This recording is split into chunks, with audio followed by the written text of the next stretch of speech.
할렐루야. 저는 오늘 엘리사의 소금이라는 제목으로 은혜의 말씀을 나누겠습니다.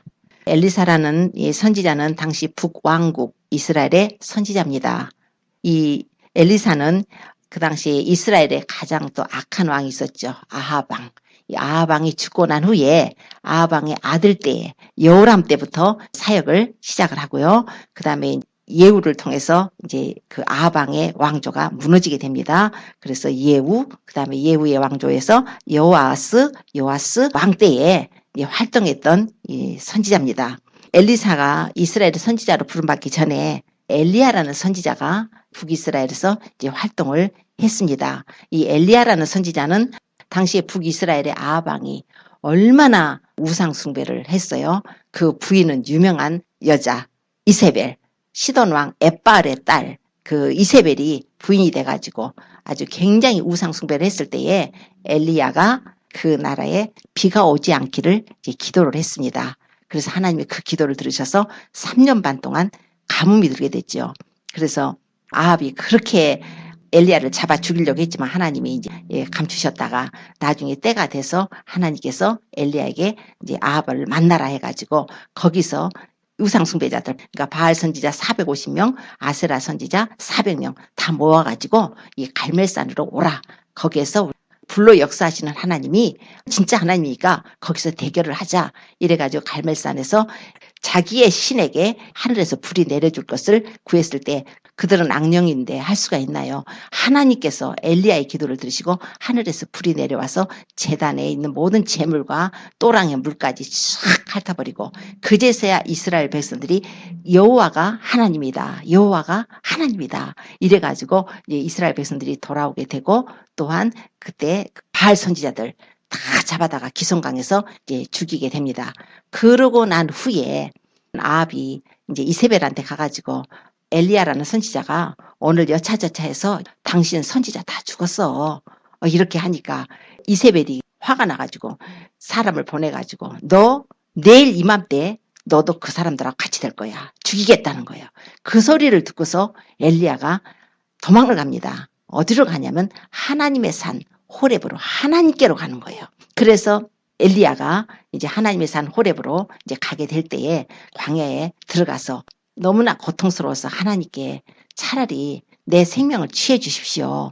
그러고서 잠이 들어요. 너무나 슬퍼가지고 고통스러워 잠이 들었을 때에 하나님께서 천사를 보내가지고 숯불에 구운 떡 그리고 물 한 병 가져와가지고 어루만지면서 일어나라. 이거 먹어. 이래가지고 이제 그거를 먹습니다. 그러고 나는데 또 자요. 한참 후에 또 천사를 보내가지고 천사가 와서 엘리야를 어루만지면서 일어나 이거 먹어. 네가 길을 이기지 못할까 한다. 그리고서 숯불에 구운 떡하고 물 한 병을 가지고 왔어요. 그래서 그걸 먹고 그 식물의 힘을 의지해서 40주야를 호렙산을 향해서 가는 거예요. 그래서 호렙산에 갔어요. 가가지고 굴 속에 들어갔습니다. 그래서 하나님께서 거기서 엘리야를 불러요. 엘리야야, 어찌 네가 여기 있느냐? 그러니까 엘리야가 하는 말이 이스라엘 자손들이 하나님의 언약을 버려버리고 여호와의 단을 다 없애버리고 여호와의 선지자를 다 죽이고 나만 홀로 남았는데 나의 생명까지도 취하려고 합니다. 이렇게 하나님 앞에 이제 이르는 거예요. 그랬을 때 이제 하나님께서 엘리야에게 다메섹으로 가가지고 하사엘에게 기름을 부어서 아람 왕이 되게 하고 너는 또 예후에게 기름을 부어서 이스라엘 왕이 되게 해라. 그리고 사밧의 아들 엘리사에게 가서 기름을 부어서 너를 대신해서 선지자가 되게 하라. 이렇게 말씀하신 거예요. 그래서 이제 응답을 받았습니다. 자기가 이스라엘의 선지자로서 그동안 활동을 했는데 자기가 없어지고 나면 선지자가 없잖아요. 하나님께서 엘리야 대신에 다른 선지자를 하나를 지명을 해놓으시고 엘리야를 이제 데리고 가시려고 하신 거예요. 그래서 엘리야가 좋아가지고 와서 이제 엘리사를 찾아갑니다. 엘리사를 찾아가가지고 보니까 엘리사가 마치 소 12결의에 밭을 갈고 있는 거예요. 한 결의가 이제 2마리씩이니까 12결이면 24마리를 가지고 지금 밭을 갈고 있는데 자기는 12번째 결의에서 밭을 갈고 있는 거예요. 그래서 엘리야가 가서 자기 웃옷을 벗어가지고 엘리사에게 던집니다. 엘리사한테 겉옷을 던졌다는 것은 바로 자기의 선지자의 사명이 이제 너에게로 갔다 하는 것을 나타내는 거예요. 겉옷을 던져줘요. 그러니까 그걸 알고서 엘리사가 쫓아와요. 그러고서 나로 내 부모에게 작별 인사를 하게 해주세요. 그런 다음에 따르겠습니다. 이러고서 가서 부모에게 작별 인사하고 그 소 한 겨리를 잡아가지고 마을 사람들에게 다 먹이고 그때로 이제 엘리사는 엘리야를 따라다니게 됩니다. 자, 그리고서 엘리야하고 이제 활동을 하게 되는데 하나님께서 엘리야를 이제 데리고 가셔야 되는 거예요. 하나님의 계획은 엘리야를 이제 승천시키는 것입니다. 구약시대의 휴거의 모형이에요. 옛세상의 휴거의 모형으로는 에녹이라는 사람이 있었죠. 에녹이 휴거됐죠. 그러고 나서 또 구약시대 이 엘리야만이 유일하게 이제 휴거를 하나님 시키셨는데 엘리야를 데리고 올라가시려고 그러는데 그것을 엘리사가 아는 거예요. 그래서 이제 길갈에서 나가면서 엘리야가 엘리사 여기 있어. 하나님이 나를 베델로 보내시니까 여기 있어. 그러니까 벌써 아는데요. 엘리사가 여호와의 사심과 당신의 혼의 사심을 가리켜 내가 맹세컨대 나는 당신 안 떠나요. 이러고서는 따라가는 거예요. 그래서 할 수 없이 베델까지 갔어요. 갔더니 베델에 있는 그 선지자 생도들이 하는 말이 엘리사에게 오늘날 하나님께서요 당신의 선생님을 당신의 머리 위로 취하여 가르고 하는 거 아세요? 그러니까 엘리사가 나도 안다. 잠잠해라. 이러고서는 엘리야만 따라다니는 거예요. 엘리야가 또 있다가 나를 하나님께서 여리고로 가라고 그러신다. 너 여기 있어. 아니에요. 저는요 여호와의 사심과 당신의 사심으로 맹세컨대 나는 당신을 떠나지 않겠습니다.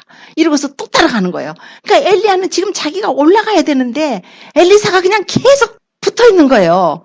그래가지고 그냥 할 수 없이 또 여리고로 데리고 갔어요. 여리고에 있는 선지자 생도들이 똑같이 말을 해요. 오늘 하나님께서 당신의 선생님을 당신의 머리 위로 취해서 올라가려고 그러는데 당신 알고 계세요? 나도 안다. 조용히 해. 그러고서는 또 따라다니는 거예요. 그러다가 요단으로 가는 거예요. 요단으로 갔을 때 요단을 건널 때 엘리야가 이 자기 옷을 가지고 똘똘 말아가지고 요단 물을 탁탁탁 치니까 요단강이 쫙쫙쫙 갈라져 버리는 거예요. 그래서 맨 땅으로 강물이 갈라져가고 맨 땅으로 둘이 요단강을 건너갑니다. 그때야 엘리야가 하는 말이 하나님께서 나를 취하실 텐데 내가 떠나기 전에 너의 원하는 것이 무엇이냐 할 때 당신의 영감의 갑절을 받기를 원합니다. 영감의 갑절. 그래서 네가 어려운 것을 구한다. 그러나 하나님께서 나를 취하는 것을 보게 되면은 그 일이 이루겠고 네가 보지 못하면 이루지 못할 것이다. 이렇게 했어요. 그러고 나서 길을 가는데 갑자기 하늘에서 불말과 불병거가 엘리야의 사이를 그냥 싹 갈라놔 버리는 거예요. 갈라놓는 순간에 엘리야는 회오리 바람을 타고 공중으로 다 샥 올라가 버렸어요. 그 모습을 보고서 그냥 엘리사가 자기 옷을 둘러 찢고 내 아버지여 이스라엘의 병거와 마병이여 하면서 막 너무 슬퍼가지고 막 우는 거예요. 그럴 때 그 위에서 엘리야의 겉옷이 뚝 떨어집니다. 엘리야의 겉옷이 떨어지니까 그걸 가지고 요단을 다시 건너오면서 탁탁 치면서 엘리야의 하나님 여호와는 어디 계시나이까 하고서는 그 옷을 가지고 치니까 그 요단강이 쫙쫙쫙 갈라지는 거예요. 그 모습을 보고서 그 멀리서 선지자 생도들이 보더니 엘리야의 영감이 엘리사에게 임했다. 이제 그거 본 거예요. 엘리야의 영감이 엘리사에게 임했다 하더니 와가지고 무릎을 탁 꿇고서 이제 당신의 선생님을 하나님께서 데리고 갔다 어느 산이나 어디 버려버렸으면 안 되니까 우리에게 선지자 생도 50명 있으니까 우리를 보내서 찾게 하십시오. 그렇게 하니까 엘리사가 아니다. 갈 거 없다. 이미 하늘로 가는 걸 아는데 그래도 너무나 부끄러울 정도로 강청을 하니까 그럼 가서 찾아봐. 이렇게 보냈다는 거예요. 3일 길을 다니면서 그들이 방방곡곡 다니면서 혹시 엘리사가 혹시 떨어져 죽었나? 하나님이 올라가다가 또 버려버렸나? 찾고 다녔다는 거예요. 찾다가 못 찾아서 돌아와가지고 찾았는데 없더이다. 거봐. 내가 가지 말라고 했잖아. 이제 그 내용이 나오고 나서 바로 이제 엘리사의 사역이 시작되는 게 나오는 거예요. 오늘 본문 말씀에 그 성 사람들이 엘리사에게 와요. 엘리사에게 와가지고요. 이 성이 참 이 아름다운데 이 여리고 성이 아름다운데 여리고 사람들이 와가지고 여리고 성이 참 아름다운데 물이 좋지 않아가지고 토산이 익지 못하고 떨어져 버립니다. 이렇게 얘기하는 거예요. 그러니까 엘리사가 그러면은 새 그릇에다가 소금을 가지고 와. 그러니까 새 그릇에다가 소금을 갖다 주니까 물 근원으로 가가지고 그 소금을 던져 넣는 거예요. 던져 넣으니까 그 물이 고쳐져서 오늘날까지 이르렀더라. 물이 고쳐졌다는 거예요. 자, 이 사건이에요. 엘리사가 이제 소명을 받아가지고 첫 번 기적을 베푼 것이 바로 물을 고치는 기적이었어요. 성경에 보면은 물로다가 처음에 기적을 시작하는 사람들이 있어요. 바로 모세. 구약시대 모세도 그랬어요.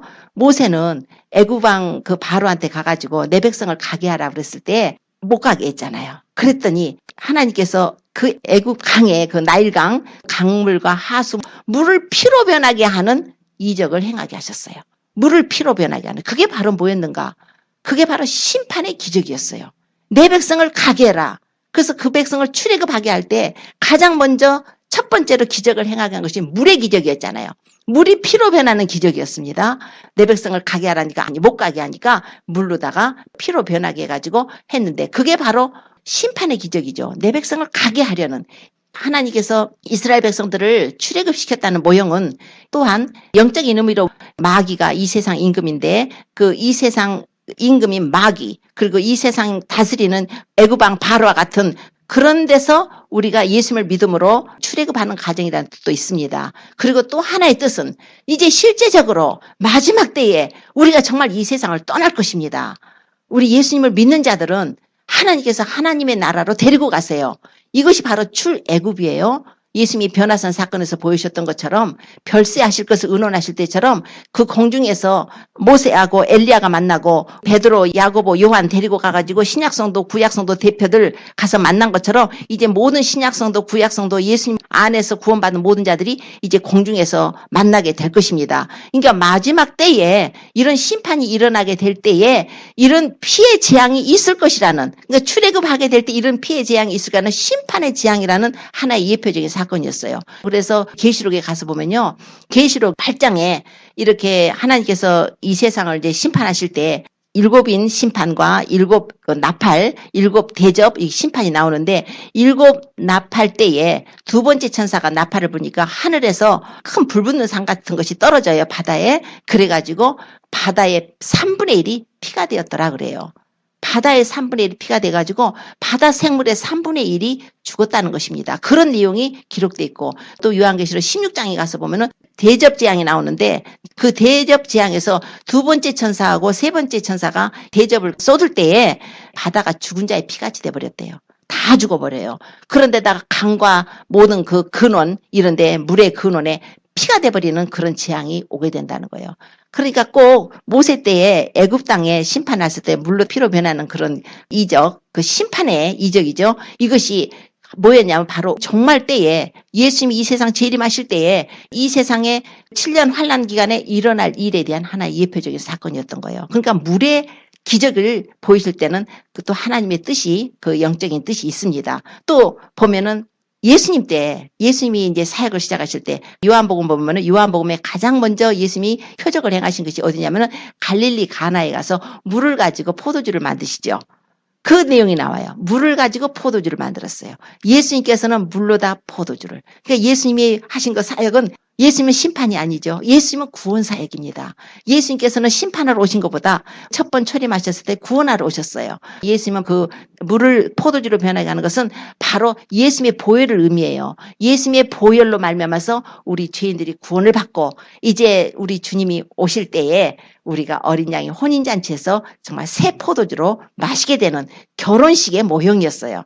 그래서 어린 양의 혼인잔치의 예표의 모형 사건입니다. 그게 예수님께서는 갈릴리 가나에 가서 혼인잔치에서 물을 포도주로 만들면서 혼인집 잔치에 그냥 막 기쁨을 주고 그 혼인집 잔치를 맡은 사람이 신랑을 오라 해가지고서 다른 사람들은 처음에 취하기 전에는 좋은 포도주를 주지만 나중에 취하고 나면 나쁜 거 이렇게 가져오는데 어쩜 당신은 이렇게 좋은 포도주를 지금까지 남겨놨느냐고 예수님이 만드신 그 포도주를 맛보고서 그렇게 연회장이 불러가지고 신랑을 막 올려주잖아요. 그게 바로 우리가 나중에 우리가 예수님과 어린 양의 혼인잔치를 하는 그것을 주님께서 또한 이렇게 계시적으로 보여주고 있는 사건이에요. 물론 그 또 포도주의 사건은 예수님의 보혈을 흘려서 우리를 구원해 주시는 그 내용이기도 합니다. 자, 이런 식으로 해서 하나님께서는 이 사건 하나를 통해서 우리에게 계시하고자 하시는 뜻이 있어요. 그래서 예수님이 요한복음 5장 39절에 말씀하시기를 너희가 영생을 얻는 자고 성경을 상고하지만 이 성경이 곧 바로 나에 대해서 증가하는 것이라 그랬잖아요. 그런데 지금 이 엘리사가 여리고성에서 그 죽은 물, 그 물을 먹으면은 토산이 익질 못하고 그냥 떨어져서 죽어버리는 거니까 도저히 결실하지 못하는 그 물, 그걸 가지고 엘리사가 소금을 던졌더니 소금을 던지면서 뭐라고 하냐면은 여호와의 말씀에 내가 오늘 이 물을 고쳤으니 다시는 죽음이나 토산이 익지 못하고 떨어짐이 없을 것이니라 그랬어요. 하나님께서 그 물을 고치셨는데 이제는 이 죽음이 없대요. 그 물로. 죽음이 없고 다시는 토산이 익지 않고 떨어지지 않을 것이라는 물을 완벽하게 주님이 고치셨다는 거예요. 그러니까 이 내용이 뭘까? 물론 그 당시 여리고성에 있는 물, 그 물의 내용이죠. 그래가지고 그 물이 굉장히 좋아져갖고 이제 토산이 죽지 않고 잘 결실을 했다, 풍성했다 이렇게 하지 않습니까? 그 내용과 비슷한 것이 출애굽기 15장에 또 하나가 나오는 거예요. 출애굽기 15장에는 모세가 이제 이스라엘 백성들을 출애굽해가지고 이제 홍해를 건넜습니다. 홍해를 건너가지고 이제 수르 광야로 들어갔어요. 수르 광야로 들어갔는데 3일 길을 갔는데 물이 없는 거예요. 물이 없어요. 사람들이 너무 목말라가지고 물 없으면 못 살죠. 얼마나 그 광야에서 고통을 받았겠어요. 물 달라 모세야 모세야 왜 우리를 데리고 왔냐 벌써부터 이제 원망하고 불평하고 물 하고 있는데 마라라는 곳에 도착을 합니다. 마라라는 곳에 도착을 했더니 거기에 못이 있는 거예요.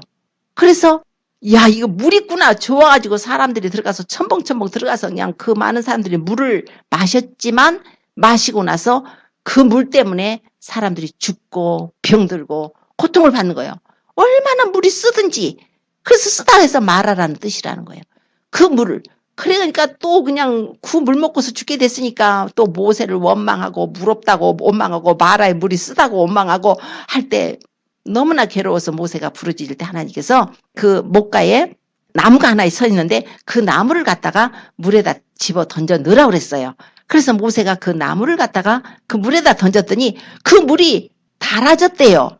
그 물이 달게 돼서 그 물을 먹고 다시 소생함을 얻고 사람들이 치료를 받았다는 거야. 나는 너희를 치료하는 여호와라고 거기서 말씀을 하시는 거예요. 자, 그게 뭐였을까요? 마라의 쓴물, 먹으면 안 되는 그 쓴물에 나무를 집어넣었대요. 그게 바로 예수 그리스도라는 예수 그리스도의 지금 나무, 우리 십자가 나무죠. 그걸 상징하는 거예요. 이 마라의 쓴물과 같은 이 고통스러운 이 세상에 예수 그리스도께서 들어오셔가지고 우리의 삶이 단물같이 마치 물이 포도주로 변화되는 것 같은 이제 생명을 얻게 되고 영원히 소성함을 얻게 되고 우리가 심판이 아니라 지옥이 아니라 영원한 생명과 부활과 천국을 얻게 되고 하나님의 자녀가 되는 그런 놀라운 은혜를 베푸신 것이 그게 바로 예표의 사건인데 오늘 보니까 비슷한 사건이잖아요. 지금 여리고에 물이 써가지고 도저히 먹을 수가 없을 때 소금을 갖다 넣었다는 거예요. 자, 그럼 이 소금이 무엇인가? 여리고는 무엇인가? 왜 여리고에 그 물이 나빴는가? 그 성경을 보면은 여리고는 주로 이 저주받은 이 세상을 의미해요. 그래서 그 여리고가 유명하잖아요. 가나안으로 들어가는 첫 성인데 여리고를 함락해야만 가나안으로 들어갈 수 있어요. 그래서 여호수아 때 여리고를 함락해야 되는데 여리고가 그냥 성문을 꽉 굳게 닫아버렸을 때에 정탐꾼들을 보내잖아요. 정탐꾼들이 보내가지고 그 기생 라합 집에 들어가게 됐고 기생 라합 집에 들어갔을 때 여리고 왕이 사람을 보내가지고 그 사람들을 끌어내라는데 그 기생이 자기 집 위에 지붕 위에 3대에 널어놓은 데다가 감춰놓고 아니다 이 사람들 오긴 왔었는데 아까 보니까 해가 지기 전에 성문 닫기 전에 바깥으로 나가더라. 빨리 따라가면 너희가 잡을 것이다. 빨리 따라가라 해놓고 이제 그 사람들 내보내놓고 올라가서 너희 하나님은 상천하지 여호와 하나님이신 거 안다. 너희 하나님이 홍해물도 가르시는 거 알고 그 아모리 족속들의 왕들을 갖다가 죽이신 것도 안다. 막 우리는 간담이 녹았다. 그러면서 내가 너 도와줬으니까 우리를 구원해달라 했을 때 그 정탐꾼들을 창문을 타고 내보내고 그래 거기다 붉은 줄을 매놓고 나중에 여리고성 이제 들어왔을 때 그 여리고성에 있는 붉은 줄이 있는 기생 라합집은 이제 구원을 받게 돼요. 자 이제 이런 내용이 있으면서 그때 여호수아가 여리고성을 침공할 때 칼과 창으로 한 것이 아니라 하나님의 말씀에 의해서 하루에 한 바퀴씩 돌고 마지막 날 7일째는 이제 7번을 돌고 제사장들은 언약궤를 메고 나팔을 불고 백성들은 함성을 지르고 이랬을 때 여리고성이 무너졌단 말이에요. 그러고 나서 여호수아가 뭐라 했냐면 이 여리고 성을 건축하는 자는 저주를 받을 거라고 그랬어요. 그 터를 쌓을 때 마다들을 잃을 것이고 그 문을 쌓을 때 계자라는 것은 막내를 말해요. 계자를 잃을 것이다. 이렇게 예언을 했어요. 그런데 세월이 흐른 후에 아합 왕 때에 베델 사람 히엘이라는 사람이 여리고성을 건축을 하게 돼요. 그런데 여리고성을 건축할 때 터를 쌓을 때 자기 큰아들 아비람이 죽어요. 수백 년 전에 그 예언했던 그 저주가 그대로 가서 그리고 문을 세울 때에 자기 막내 아들 수굽이 죽습니다. 그러니까 여리고에서 이제 일어난 일이 여리고는 절대 세우면 안 되는 곳이에요. 그 영적인 의미로 말을 하고 있는 거예요. 지금 실제도 그때도 그랬지만 영적인 그 어떤 저주가 흘러가고 있는 것. 쉽게 말하면 우리의 여리고가 무너지지 않으면 우리가 가나안으로 들어갈 수가 없어요. 우리도 여리고를 무너뜨려버려요. 저주의 성이기 때문에. 여리고 성을 무너뜨리고 나서 우리가 가나안을 들어가기 때문에 우리의 그동안의 저주 가운데 살아있는 여리고는 바로 뭐를 의미하냐면 이 세상을 의미하는 거예요. 이 세상 삶을 의미하는 거예요. 저주 가운데 있는 삶을 의미하는 거예요. 예수님께서도 어떤 사람이 여리고로 내려가다 강도 만났다 이렇게 말씀하잖아요. 그때 선한 사마리아인이 그 사람을 강도 만나서 죽게 된 사람을 주막으로 데려가서 돌봐줬다 이런 내용도 주님 말씀하잖아요. 그러니까 여리고는 그 여리고 사람들이 성 사람들이 말하기를 이 성은 아름다운데요. 물이 나빠가지고요. 이 물을 먹으면 토산 익지 못하고 죽어요. 다 떨어져 버려요. 이랬다는 거예요. 그러니까 여리고라는 의미는 우리에게 주시는 메시지는 바로 이 세상, 저주받은 이 세상. 왜 이 세상이 저주를 받았는가?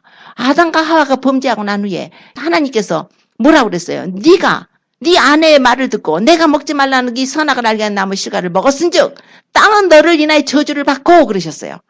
땅이 저주를 받아버린 거예요. 죄로 인해서 저주를 받아요. 그 후에 카인이 동생 아벨 무고한 피를 흘리니까 또 카인은 또 그로 인해서 저주를 받잖아요. 이게 죄라는 것은 저주하고 따라다니는 거예요. 그러니까 이 세상은 죄 안 짓고 사는 사람이 없으니까 이미 이 땅이 너무나 더러워지고 죄 가운데서 저주받은 세상을 의미하는데 이 저주받은 세상에서 나오는 그 물이 있다는 거예요.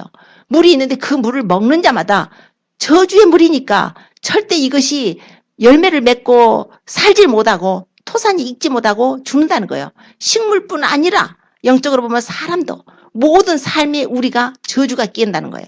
그래서 질병도 걸리고 환경도 어렵고 모든 삶이 어려운 그런 저주 가운데 있는 그런 삶을 의미하는데 그걸 고치려면은 어떻게 해야 되는가? 엘리사가 새 그릇에다가 소금을 가져오라는 거예요. 소금. 이 소금이라는 게 과연 무엇인가? 소금은 우리 레위기 보면은 레위기 2장 13절에 주님이 이런 말씀하시는 게 있어요. 네 모든 소재물에 소금을 차라 그래요. 소재라는 것은 이제 곡식 같은 걸로 들여서 하나님께 제사 드리는 거예요. 소재에다가 소금을 쳐서 드리래요. 말하자면 가루를 하나님께 드리는데 그냥 가루에다 드리면 되는데 소금까지 쳐서 올려드려야 돼요. 자, 네 하나님의 언약의 소금을 네 소재에 빼지 못할지니 네 모든 예물에 소금을 드릴지니라 그랬어요. 우리 소금이 굉장히 중요해요. 하나님께서 소재를 드릴 때 반드시 소금을 드리라는 거예요. 그러면서 민수기 18장 19절에는 또 무슨 말씀이냐면 레위 사람들에게 하나님이 언약을 맺으시면서 하시는 말씀이 너와 네 후손에게 변하지 않는 소금 언약이다 그런 말씀이 있어요. 소금을 언약으로 다 표현하세요. 소금은 안 변하잖아요.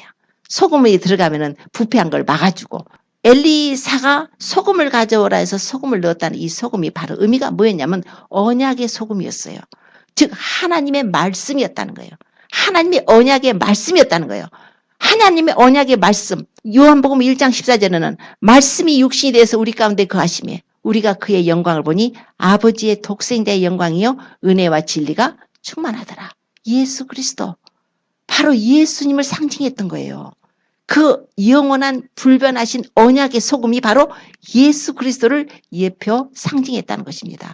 그 여리고성에 물이 나쁜데 물 근원으로 가가지고 소금을 뿌렸다는 것은 이 세상이 완전 저주 가운데 놓여 있는데 이 세상 모든 저주를 예수님이 맡으셨다는 거예요. 소금을 갖다가 물에다가 넣었더니 소금이 어떻게 됐을까요? 녹았을까요? 그냥 그대로 있을까요? 소금이 다 녹았을 거 아니에요. 소금 뿌렸으니까.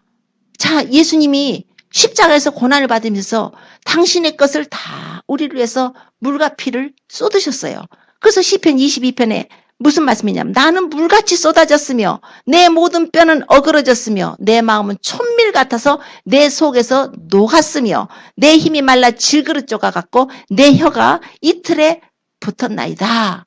이렇게 예수님이 메시아가 고난받으실 것에 대해서 다윗이 예언하고 있는 그 내용이에요. 예수님께서는 십자가에서 고난을 받으심으로 마치 소금처럼, 너희는 세상의 소금이라는 것은 소금 역할을 하려면 세상 속에 들어가가지고 뿌려져가지고 부패를 막는 것처럼 하나님께서는 이 죄악된 세상에 독생자를 보내서 이 죄악된 여리고라는 세상에 그 여리고에서 물을 고쳐서 우리에게 영원한 생명의 물을 주시기 위해서 예수님이 십자가에서 고난을 받으시고 보배 빌려서 그분이 죽음을 담당하신 것입니다. 그래서 주님께서 누구든지 목마른 자는 내게로 와서 마시라. 나를 믿는 자는 성경에 이른같이 그 배에서 생수의 강이 흘러나리라. 주님께서는 생수를 주신다고 그러잖아요. 이 생수가 바로 성령이라고 또 말씀을 하세요. 수가성령이 너무나 목이 말라서 물길로 왔을 때 주님께서 이 물을 먹는 자마다 다시 목마르려지만 내가 주는 물을 먹는 자는 영원히 목마르지 아니하리니 나의 주는 물은 그 속에서 영생하도록 솟아나는 샘물이 되리라 그러셨어요. 하나님이 아들을 보내셔서 우리에게 영원하신 생수, 생명의 생수, 우리가 그 물을 마시면, 그 생수를 마시면, 성령의 생수를 마시면 우리 영혼이 소성함을 얻고 거듭나서 영생하도록 영원한 생명과 부활과 천국을 얻을 수 있도록 그 아들을 보내셨다는 거예요. 그 아들을 보내셔서 예수님이 십자가에서 고난받으면서 우리에게 그 은혜의 복음을 전해주신 것을 오늘 이 엘리사의 사건을 통해서 새 그릇에 소금을 가져와. 새 그릇에. 헝 그릇 가져오면 안 돼요. 엘리사가 하는 말이 새 그릇에 소금을 가져오라고 했어요. 새 그릇에 소금을 가져오라는 의미가 우리 예수님이 뭐라고 그러냐면은 예수님은 우리에게 복음을 전해주러 오셨죠. 그전에는 율법을 지킴으로써 그들이 율법의 의식을 행하고 제사 지내고 정결례라든가 그런 의식을 통해서 하나님과 교제하고 이렇게 의롭다함을 얻으려고 했는데 예수님이 오셔서 복음을 전하시면서 하나님의 아들 구세주 예수님을 믿음으로써 구원받는다는 복음의 메시지를 전해주셨는데 그거를 받아들이지를 못하는 거예요. 그럴 때 주님께서 그거에 대해서 뭐라고 그러냐면은 새 포도주는 낡은 가죽 부대에 넣지 않는다. 새 포도주를 낡은 가죽 부대에다 넣는다면은 부대가 터져가지고 포도주도 쏟아지고 부대도 버리게 됩니다. 그래서 새 포도주는 새 부대에 넣어야 둘 다 보존된다. 이렇게 말씀해요. 자, 예수님께서 새 포도주를 우리에게 공급하셨어요. 예수님께서 물로다가 포도주를 만드신 그 갈릴리 가나의 혼인잔치 기적처럼 주님께서 우리에게 새 포도주를 주셨어요. 그게 바로 복음이에요. 예수 그리스도로 말미암아 구원을 얻는 하나님의 아들 독생자의 피로 말미암아서 구원 얻는 그 새 포도주의 복음을 주셨어요. 그걸 표현을 하셨는데 이 새 포도주 보혈로 말미암아서 구원을 얻는 그 포도주를 받을 때는 어디에다 넣느냐면 새 부대에다 넣어야 된다는 거예요. 헌 부대에다 넣으면 포도주가 발효되면서 팡 터져버릴 거 아니에요. 그러니까 묵은 포도주는 묵은 부대에 들어있죠. 그러나 우리 예수님이 주신 것은 새 포도주는 새 복음이에요. 하나님께서 은혜로다 주시는 은혜의 복음은 새 포도주는 새 부대에다 넣는 것처럼 새 부대가 그럼 뭘까요? 새 부대는 바로 우리의 믿음입니다.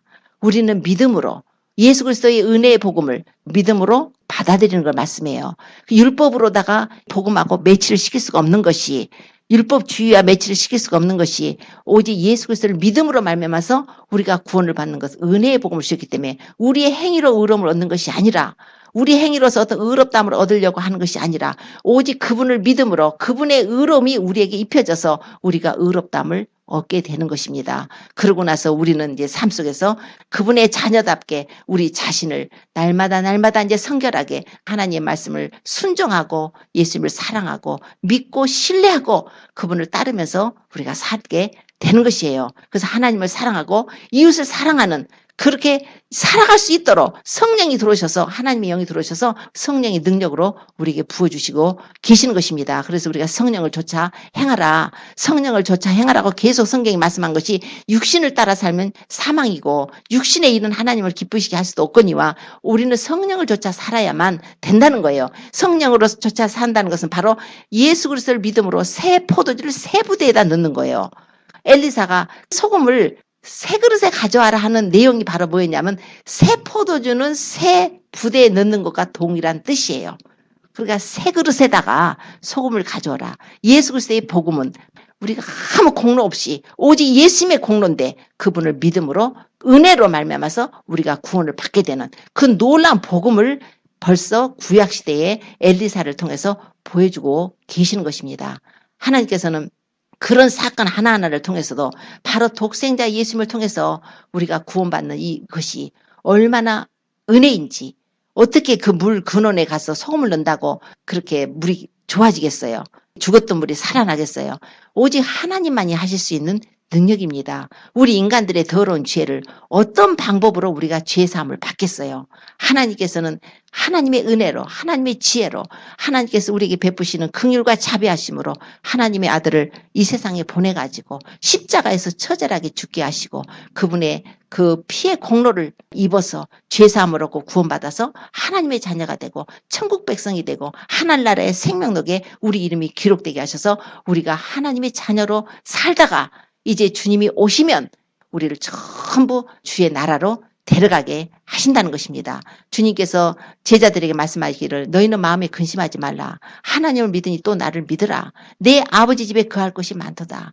내가 너희를 위하여 처소를 예비하러 가노니 내가 가서 너희를 위해서 처소를 예비하면 내가 다시 와서 너희를 내게로 영접하여 나 있는 곳에 너희도 있게 하리라 하셨어요. 주님께서 십자가에 죽으시고 부활하시고 승천하셔서 아버지 나라로 가신 것은 이제 처소를 예비하시고 처소가 다 예비가 되면은 그동안에 한 2000년 동안에 하나님이 우리에게 은혜의 시간을 주셨고 구원의 날을 주셨습니다. 성령 시대를 열어서 성령으로 말미암아 교회 시대를 주셔서 많은 영혼들이 예수를 믿고 구원을 받도록 이게 은혜의 문을 열어주신 것입니다. 그 은혜의 문을 열어주셔서 그 은혜를 받은 자들마다 믿은 자들마다 구원을 주시고 이제 주님께서 그런 자들을 모두지 부활시키시고 주님과 함께 영원히 있게 하시려고 오시는 사건이 바로 예수님의 재림 사건인 것이에요.